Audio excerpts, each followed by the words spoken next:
yang selama ini digeluti gitu kan. Karena memang aktivis itu kan selalu timbul kegelisahan seperti itu. Sebenarnya kalau menyesal tidak sih, tidak menyesal, tetapi kegelisahan ada setelah saya melihat sekarang ini banyak sekali korban-korban yang kurang direspon oleh para penegak hukum.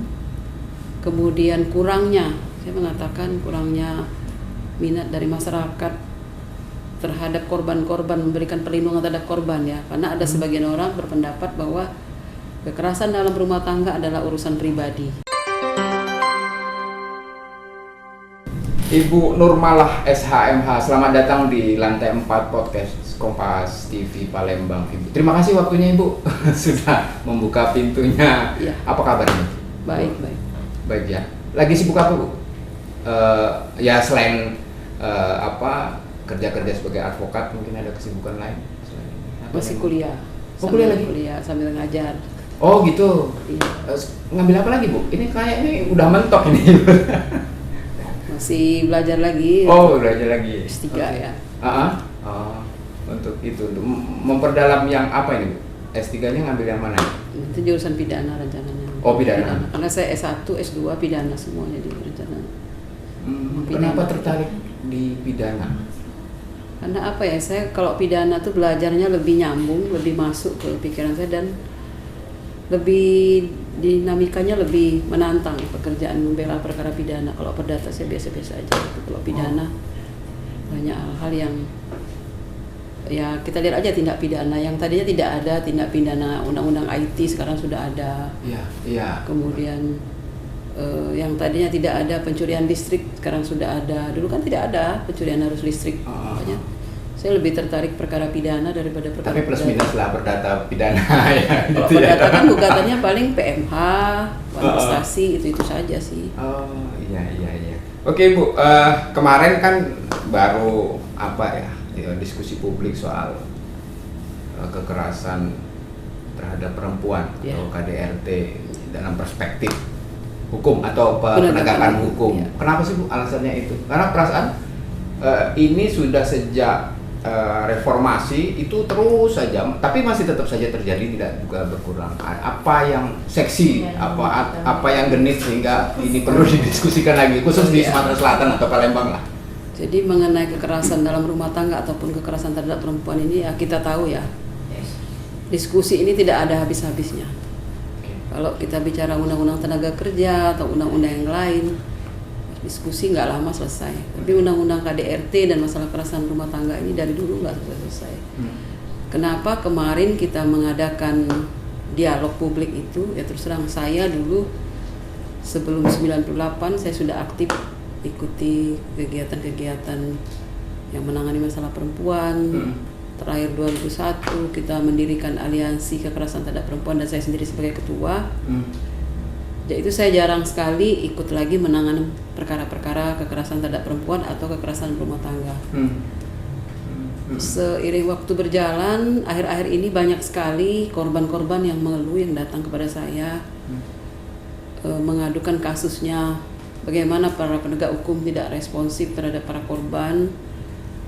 Bahkan banyak sekali korban-korban yang takut melapor karena takut nanti jadi justru terlapor atau jadi tersangka balik.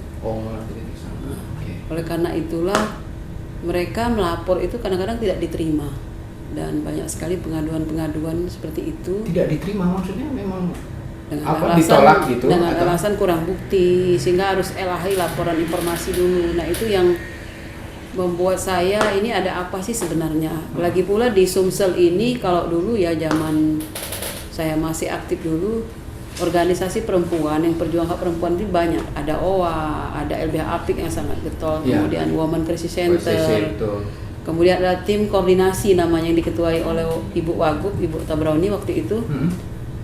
Ketika ada kasus-kasus kekerasan terhadap perempuan atau terhadap perempuan dalam rumah tangga ya, kekerasan rumah tangga, kita di backup sama tim koordinasi itu. Nah, tapi akhir-akhir ini selain lembaga-lembaga yang konsen terhadap pembelaan perempuan itu sepertinya tidak ada lagi kecuali Women Crisis Center, ada LBH Apik ya, tapi yang paling getol kalau saya katakan itu adalah LBH Women Crisis Center. Yang lain kurang ya, kalau saya mengatakan kurang, dan tinggal hanya ada LBH Apik. Nah, oleh karena itulah menyikapi banyaknya pengaduan dan kekerasan yang terjadi terhadap kaum perempuan yang menurut saya keadilannya terabaikan, maka kemarin kita mengadakan diskusi publik dengan tema perlindungan hukum terhadap korban kekerasan dalam perspektif penegakan hukum. Itu. Di acara itu ya kita sengaja mengundang beberapa narasumber yang dan para peserta yang memang bisa diajak diskusi mengenai hal ini. Nah, terus hubungannya sama Peradi apa? Peradi. Kebetulan Ibu sebagai ketua Peradi kota atau hanya kebetulan atau memang ada hubungannya itu atau berangkat dari kegelisahan Ibu tadi tuh? Yang pertama karena mungkin ketua Peradinya seorang perempuan. Dan di Sumsel ini juga tahu orang saya dulu ya termasuk aktivis yang membela perempuan ya. Sering menjadi narasumber. 10 tahun yang lalu itu saya sangat aktif menjadi narasumber di TV ataupun di talk-show secara langsung ya, seminar-seminar. Saya sering, Ibu Nur Sabani pernah sama-sama saya. Nur Sabani Karja Sungkana, siapa yang tidak tahu. Kemudian Ratna Batara Munti dari Jakarta kan, itu sering sama saya jadi narasumber. Nah, akhir-akhir ini kan ini kayak tenggelam. Jadi menyikapi banyaknya pengaduan dan ada yang bapaknya datang ke saya dalam keadaan babak belur, anaknya justru jadi terlapor. Nah, itu membuat saya miris ya, karena saya ketua Peradi dan saya juga seorang perempuan, mungkin itu, dan juga orang melihat saya dulu pernah selaku narasumber atau membela hak perempuan seperti itu, mungkin itu. Yang kedua, di Peradi itu sendiri ada yang namanya bidang pemberdayaan perempuan dan anak. Ada namanya bidang pemberdayaan perempuan dan anak, dan ini juga bagian dari program kerja DPC Peradi Palembang khususnya bidang perempuan dan anak. Jadi menjalankan program itu dan menyikapi apa yang senyatanya terjadi di lapangan. Makanya saya mengatakan saya berharap acara kami kemarin itu mempunyai output baik jangka pendek maupun jangka panjang atau jangka menengah ke depan, tidak hanya selepas diskusi habis seperti itu. Saya berharap ini berkesinambungan, dan kemarin saya sudah bicara langsung dengan Ketua DPR. Ketua DPR akan mensupport ya, akan berkoordinasi dengan pihak-pihak terkait, misalnya kepolisian, kemudian pengadilan dan kejaksaan. Beliau akan mensupport apa yang akan kami lakukan, dan ini yang membuat saya turun gunung lagi. Saya katakan turun gunung ya, sudah lama nggak pegang kasus-kasus seperti ini. Sebentar Bu, sebelum dilanjutkan. Jadi setelah dari 10 tahun itu Ibu tidak lagi melakukan advokasi atau pendampingan terhadap kasus-kasus kekerasan terhadap perempuan ya? Tidak, saya banyak di perusahaan, kebetulan saya di konsultan perusahaan asing. Jadi kenapa, menyita waktu banyak sekali. Jangankan kasus-kasus perempuan, kasus biasa pun saya tidak ada waktu menanganinya. Jadi kecuali kasus korupsi yang itu pun yang memang besar, saya baru turun 10 tahun dari 2006 sampai 2017 itu ya banyaknya di perusahaan-perusahaan. Bahkan saya jarang terekspos. Karena kan kita kalau di perusahaan itu perkaranya perkara yang lempeng-lempeng lah kalau saya bilang itu. Nggak menguras pikiran tenaga kita dapat uang besar. Tapi setelah ini saya kembali lagi.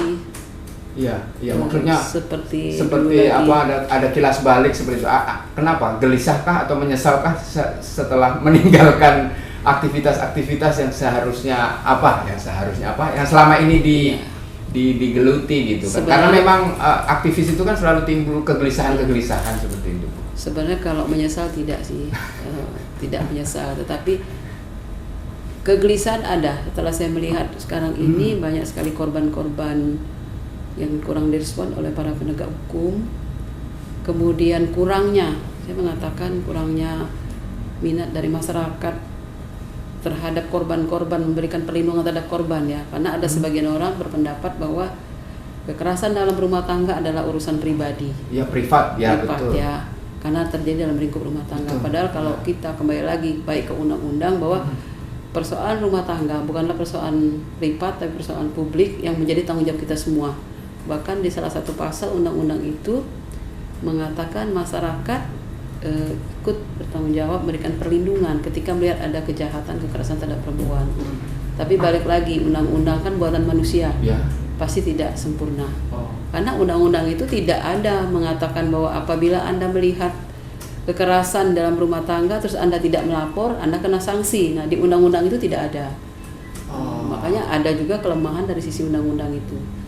Tetapi syukur alhamdulillah kalau selama ini kasus-kasus kekerasan terhadap perempuan atau kasus-kasus kekerasan berumah tangga selama ini menggunakan KUHP ya, kita tahu KUHP adalah peninggalan pemerintah Belanda yang sampai sekarang revisinya dari tahun 60 sampai sekarang belum disahkan ya, RUU-nya masih belum disahkan.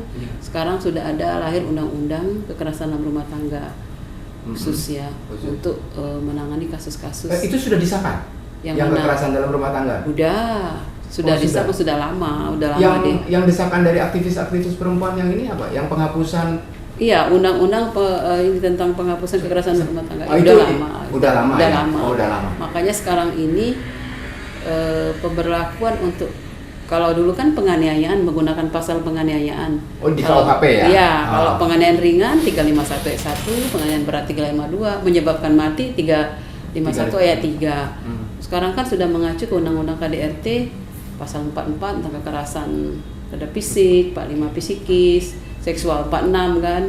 Udah ada pasal khusus ya, undang-undang khusus, sehingga sebenarnya undang-undang ini kalau kita membaca dari ketentuan umumnya dan pengertian kekerasan rumah tangga terutama untuk melindungi korban perempuan. Jadi kenapa perempuan di situ? Tidak misalnya korban laki-laki, tidak ya. Kenapa harus perempuan? Karena memang perempuan itu lebih rentan mengalami kekerasan. Lebih rentan. Apalagi laki-laki dianggap selalu superior dibanding perempuan. Perempuan inferior. Itu juga faktor budaya juga mempengaruhi. Faktor budaya, agama. Laki-laki itu harus didahulukan. Anda bayangkan saja di Undang-Undang Waris juga tentang waris, laki-laki itu 2 kali lipat dari pembagian hak perempuan. Kalau perempuan 5, laki-laki 10. Nah, itu pun sudah ada ketidaksetaraan antara laki-laki dengan perempuan.